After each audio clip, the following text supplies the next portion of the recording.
अस्सलाम वालेकुम स्टूडेंट्स। आज हम कम्युनिकेशन सैटेलाइट्स के बारे में पढ़ेंगे कि ये क्या होते हैं और ये किस तरह से काम करते हैं।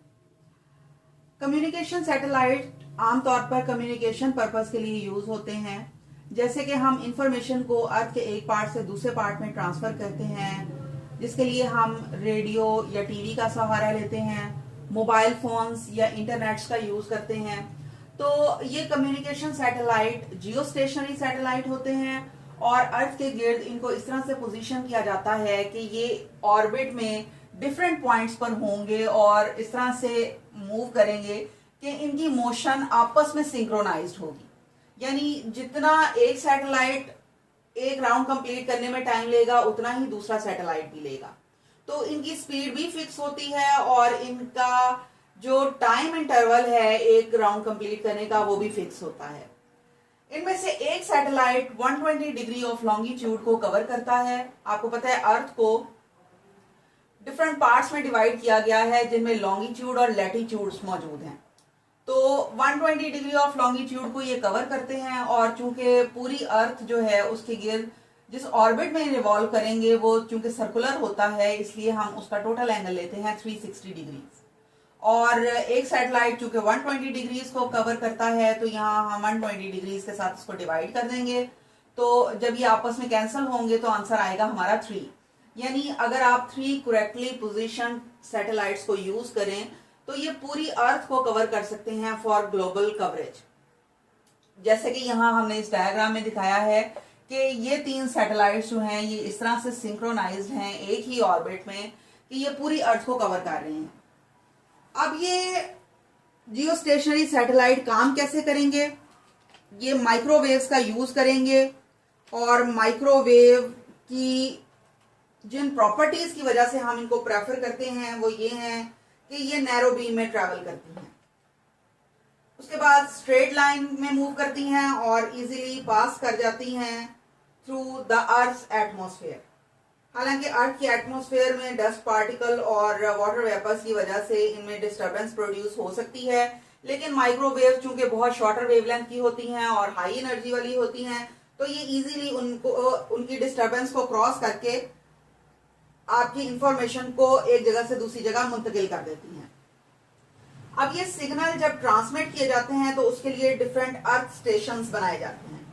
यानी अर्थ स्टेशन से इन सिग्नल्स को जो माइक्रोवेव सिग्नल्स हैं इनको ट्रांसमिट किया जाएगा सैटेलाइट पर और सैटेलाइट इनको दूसरे कंट्रीज में भेजेगा जहां दूसरे अर्थ स्टेशन बनाए गए होंगे, यानी रिसीविंग स्टेशन होंगे जो इन माइक्रोवेव्स को रिसीव करेंगे डिश एंटीना की मदद से और फिर डिश एंटीना उसको तस्वीर में या वॉइस में कन्वर्ट कर देगा। यानी जिस तरह से आपकी इंफॉर्मेशन मुंतकिल की गई है एक अर्थ स्टेशन से अर्थ के एक पार्ट से, उसी तरह से अर्थ के दूसरे पार्ट में आप बैठे हुए उस इंफॉर्मेशन को देख रहे होंगे या सुन रहे होंगे। ये जो सैटेलाइट सिस्टम है, जो सबसे बड़ा सैटेलाइट सिस्टम है वो 126 कंट्रीज ने मिलकर बनाया है, जो कि इंटरनेशनल टेलीकम्युनिकेशन सैटेलाइट ऑर्गेनाइजेशन है और इस सैटेलाइट का नाम रखा गया है इंटेलसैट 6। इसमें IN इंटरनेशनल के लिए है, TEL टेलीकम्युनिकेशन के लिए है और SAT सैटेलाइट के लिए है, यानी इंटरनेशनल टेलीकम्युनिकेशन सैटेलाइट 6। और इस सैटेलाइट की प्रॉपर्टी ये है कि ये माइक्रोवेव की फ्रीक्वेंसीज को यूज करता है 4 गीगाहर्ट्ज, 6 गीगाहर्ट्ज, 11 या 14 गीगाहर्ट्ज। इनमें से किसी भी एक फ्रीक्वेंसी को जब आप ट्यून कर लेते हैं अपने टीवी के ऊपर तो आपका टीवी इस काबिल हो जाता है कि उस चैनल को देख सके जो कि ये सैटेलाइट आपको दिखाना चाह रहा है। इस एक सैटेलाइट में ये कैपेसिटी मौजूद है कि ये 30,000 टू वे टेलीफोन सर्किट्स को ऑपरेट कर सके और 3 टीवी चैनल्स को ऑपरेट कर सके एट अ टाइम। अब सवाल ये है कि ये सैटेलाइट जब अर्थ के ऑर्बिट में रिवॉल्व कर रहे होते हैं तो जाहिर है इनके अंदर कुछ मशीनरी होती है जिसको ये ऑपरेट करते हैं और सिग्नल को रिसीव और ट्रांसमिट करते हैं। तो ये एनर्जी इनके पास कहां से आती है? क्योंकि हम इलेक्ट्रिसिटी से तो ये एनर्जी प्रोवाइड नहीं कर सकते कि मशीनरी चल सके। उसके लिए यहाँ एक साइड पे आपको डायग्राम दी गई है 5.23। उसमें ये एक सैटेलाइट दिखाया गया है जो कि अर्थ के गिर्द रिवॉल्व कर रहा है और उसके इर्द गिर्द सोलर पैनल्स मौजूद हैं। क्योंकि अर्थ भी सन के गिर्द रिवॉल्व कर रही है तो सन से एनर्जी को लेना निस्बतन आसान है।